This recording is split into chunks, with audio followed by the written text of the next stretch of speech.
सबसे पहले तो ये बताएगा कि ज़ाहिर है आज के दिन को हम सेलिब्रेट कर रहे हैं, इस पर आपकी क्या राय है? पाकिस्तान ने ज़ाहिर है एक बहुत बड़ी कामयाबी हासिल की है जो नस्लों में भी नहीं मिलती है, और हम इसको आखिरी नस्ल तक शायद अगर कहें कि रहती दुनिया तक याद रखा जाएगा तो ये गलत नहीं होगा, क्योंकि Pakistan is making a history, बल्कि हम ये कहें कि पाकिस्तान ने हिस्ट्री रकम कर दी है। Truly said Pakistan has made the history actually.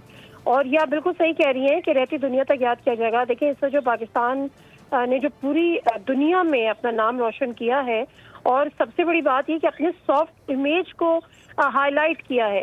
Bharat की हमेशा से ये कोशिश रही कि पाकिस्तान को एक दहशतगर्द मुल्क करार दिया जाए, पाकिस्तान के दुश्मनों की ये कोशिश रही।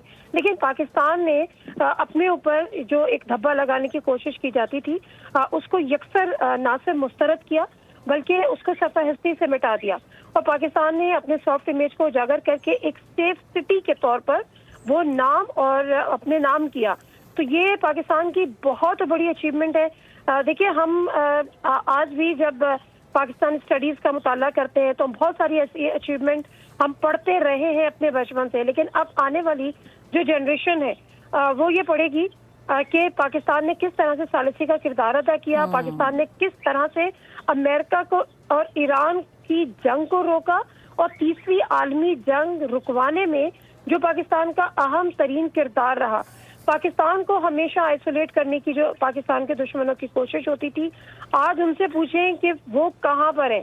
मैं इंडियन मीडिया को देख रही हूँ जो मुसलसल जो है वो अभी भी कहीं न किसी चीज पे क्रिटिसाइज करने की कोशिशों में है, लेकिन वो यकसर ये भूल गया है कि जो उसका ख्वाब होता था कि पाकिस्तान को आइसोलेट करना है, आज इंडिया मुकम्मल तौर पर आइसोलेटेड है। उसका कोई किरदार नहीं है। वो खित्ते में चौधरी बनना चाहता था, आज ही इज नोवेयर। तो ये पाकिस्तान की बहुत बड़ी अचीवमेंट है। The history has been made, the history has been written till the end of the world. इसमें कोई दो राय नहीं है। ठीक है।